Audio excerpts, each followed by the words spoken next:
तो नमस्कार दोस्तों, मेरा नाम है अविचल दीक्षित और स्वागत है आप सभी का हमारे यूट्यूब चैनल अप्रिकस द एजुबर्ड पे। तो हम डिस्कस कर रहे थे गॉस की प्रमेय को। तो गॉस की प्रमेय क्या होती है? तो गॉस की प्रमेय को डिस्कस कर लेते हैं। किसी बंद पृष्ठ से होकर गुजरने वाला वैद्युत फ्लक्स फाई ई उस पृष्ठ द्वारा परिबद्ध कुल आवेश Q का 1/एप्सिलॉन 0 गुना होता है। ठीक है, इस लाइन को आप 2 बार पढ़िए, कम से कम तो समझते हैं। किसी बंद पृष्ठ से होकर गुजरने वाला वैद्युत फ्लक्स, हमने आपको फ्लक्स के बारे में पढ़ाया था, फाई ई होता है वैद्युत फ्लक्स। ठीक, किसी बंद पृष्ठ से होकर गुजरने वाला वैद्युत फ्लक्स फाई ई उस पृष्ठ द्वारा परिबद्ध कुल आवेश, आवेश क्या होता है? Q, उसका 1/एप्सिलॉन 0 गुना 1/एप्सिलॉन 0 गुना। ठीक, गुना यानी कि गुणा हो जाएगी, ए बराबर हो जाएगा यहाँ पे। तो ठीक है, आपको बिल्कुल क्लियर होना चाहिए। किसी बंद पृष्ठ से गुजरने वाला वैद्युत फ्लक्स फाई उस पृष्ठ द्वारा परिबद्ध कुल आवेश Q का 1/एप्सिलॉन 0 गुना होता है। डी फाई इधर हो गया और ये Q हो गया और Q का 1/एप्सिलॉन 0 गुना हो गया। तो इस तरह से ये फाई ए वाला हमने आपको लिखा है, फाई इज इक्वल टू Q/एप्सिलॉन 0 हो जाएगा। तो गॉस की प्रमेय आपको समझ में आ रही है? गॉस की प्रमेय क्या है? आप गॉस की प्रमेय आई कैसे, इसके जो है डेरिवेशन भी कर लेते हैं। डेरिवेशन में थोड़ा सा टाइम ज़्यादा लगता है, ज़्यादातर आपको डेरिवेशन करा नहीं रहे हैं, इसको जनरल नॉलेज की तरह लेके चलना है, लेकिन इसका कर लेते हैं। गॉस की प्रमेय कूलाम का नियम नॉर्मल से है, इनको पढ़ाना होना जरूरी है। आपको ज़्यादा हेक्टिक चीज़ में नहीं बताएंगे, नॉर्मल सी चीज़ें आपको बता देंगे। इसे इधर, सॉरी,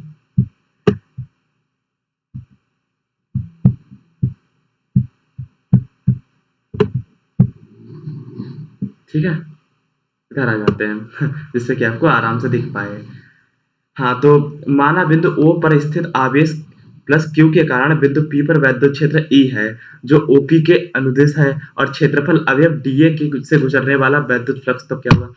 माना बिंदु A आपको दिख रहा है, O है, O पर कोई प्लस Q आवेश रखा है, दिख गया आपको।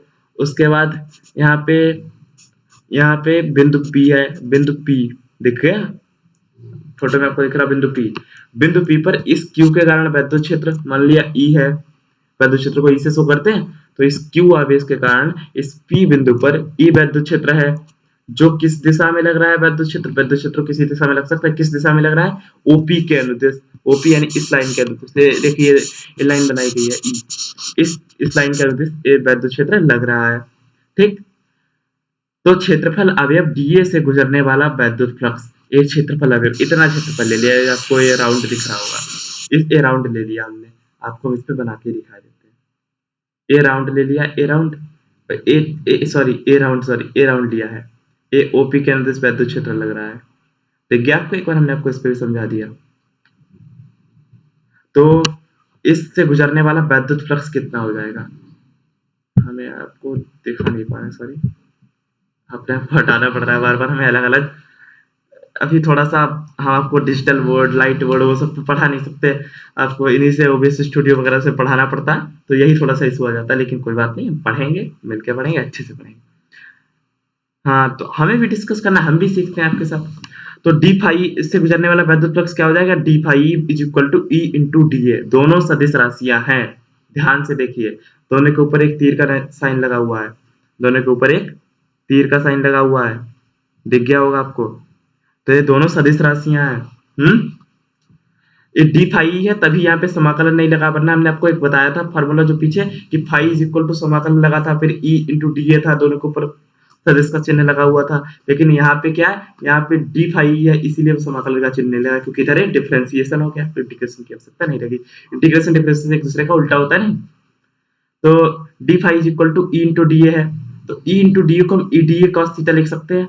नहीं समझ में आया होगा आपके, कैसे लिख सकते हैं, क्यों लिख सकते हैं? जब दो सदिश राशियां ऐसे होती है, आपने 11th में पढ़ा होगा, ये अगर आपको समझाने बैठे तो काफी टाइम लगेगा, इसलिए बता रहे। आपने 11th में पढ़ा होगा, ए सदिश राशि है, बी सदिश राशि इंटू में है, तो ए बी cos थीटा हो जाता है। तो उसी तरह E है, DA है, तो EDA cos थीटा हो जाएगा, और इनके सदिश के साइन हट जाएंगे। ठीक है, ADA देखिए, इस तरह से आप, अगर आपने सदिश राशियां ठीक से पढ़ी है तो आपको ये बात बिल्कुल क्लियर हो रही होगी, वरना आप ये फार्मूला याद रखें, फार्मूला सीधा से आपको याद रहेगा, तो फार्मूले से आपको क्लियर रहेगा कि हम आपको क्या बताना चाह रहे हैं। तो d phi is equal to E into d A था, ई डी ए कॉस थीटा हो गया। अब ई इंटू डी ए, अब ई क्या है, ई वैद्युत क्षेत्र है उस बिंदु पर लगने वाला। अब वैद्युत क्षेत्र का हमने आपको बता दिया, किसी बिंदु आवेश के कारण वैद्युत क्षेत्र की तीव्रता क्या होगी, 1/4πε0 q अपन r स्क्वायर। ये सीधा सा फार्मूला आपको रटा होना चाहिए कि इस बिंदु के कारण इस बिंदु पर वैद्युत क्षेत्र की तीव्रता क्या होगी, E is equal to 1/4πε0 q upon r square. ये देखिए ए वैल्यू है, ए वैल्यू हमने यहाँ पे रख दी, ई की जगह पे डी ए रहा, cos थीटा रहा, तो 1/4πε0 q upon are square d A cos theta हो गया।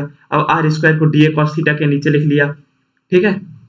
अब क्या करेंगे, अब d A cos theta upon are square d omega हो गया। हाँ, ये भी आपके समझ में नहीं आ रहा होगा।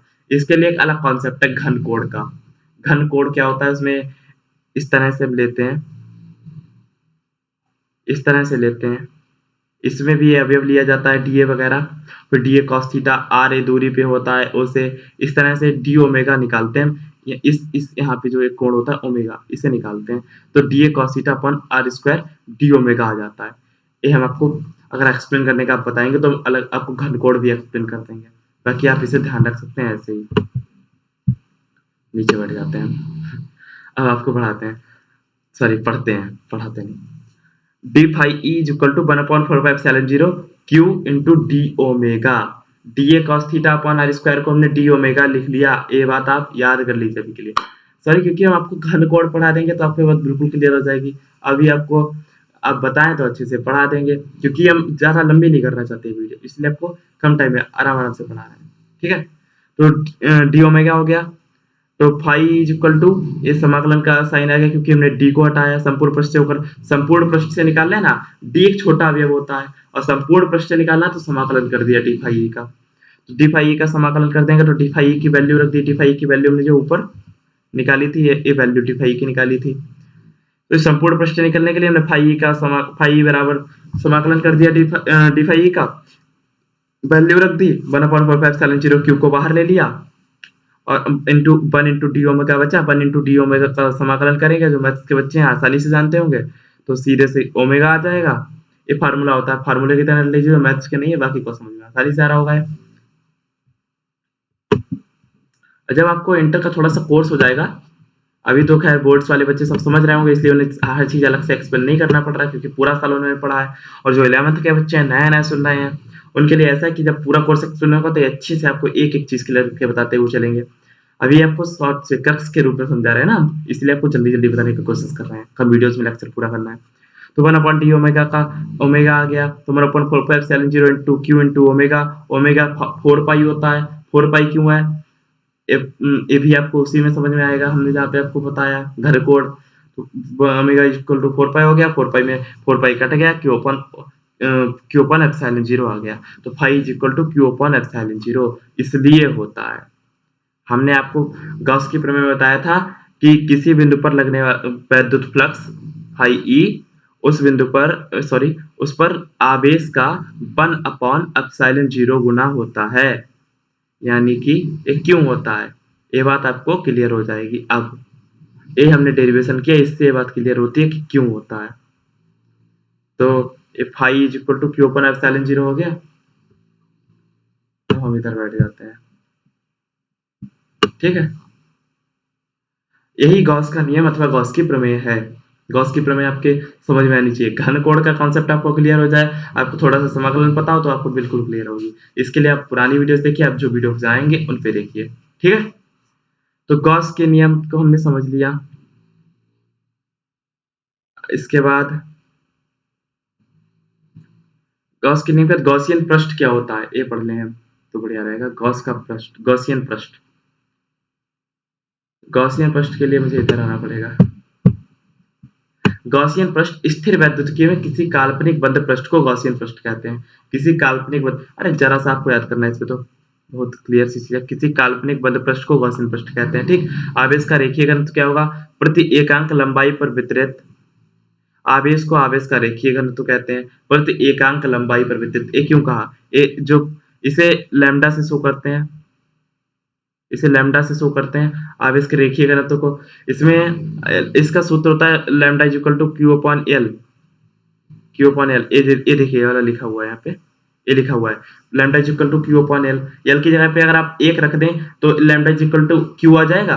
तो हमने लंबाई को एकांक मान लिया, तो एकांक लंबाई पर जो आवेश रखा रहता है उसे आवेश का रेखीय घनत्व कहते हैं। देखिए, प्रति एकांक लंबाई पर वितरित आवेश को आवेश का रेखीय घनत्व कहते हैं। ये बात बिल्कुल क्लियर है आपको?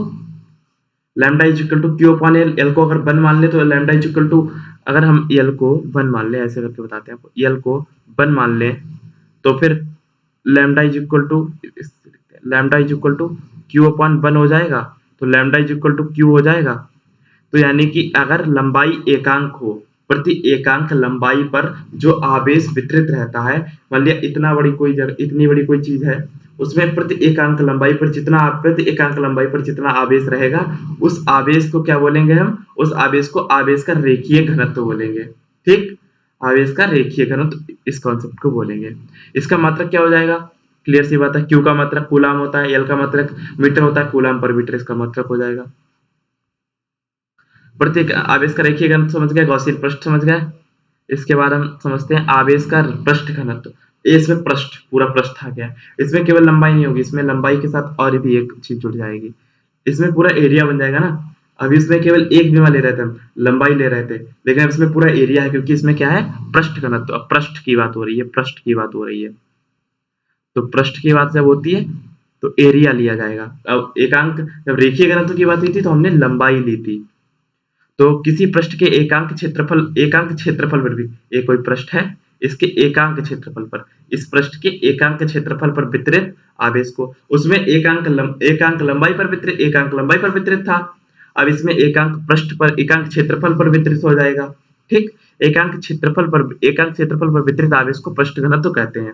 क्लियर? किसी पृष्ठ के एकांक क्षेत्रफल पर वितरित आवेश को पृष्ठ घनत्व कहते हैं। इसे शो करते हैं सिग्मा से, उसे लैम्डा से शो करते थे, इसे हम सिग्मा से शो करते हैं। सिग्मा, ये नीचे साइन बना हुआ है, बना दिया। ये sigma is equal to q upon A. क्यों? इसमें भी वही बात है, अगर ए को 1 मान लेंगे तो क्यू आ जाएगा। तो इसीलिए एकांक क्षेत्रफल पर वितरित आवेश यानी कि क्यू अपॉन ए, उसका आवेश का पृष्ठीय घनत्व हो गया। तो रेखीय घनत्व होता है lambda is equal to q upon l, और पृष्ठ घनत्व होता है sigma is equal to q upon a. Clear?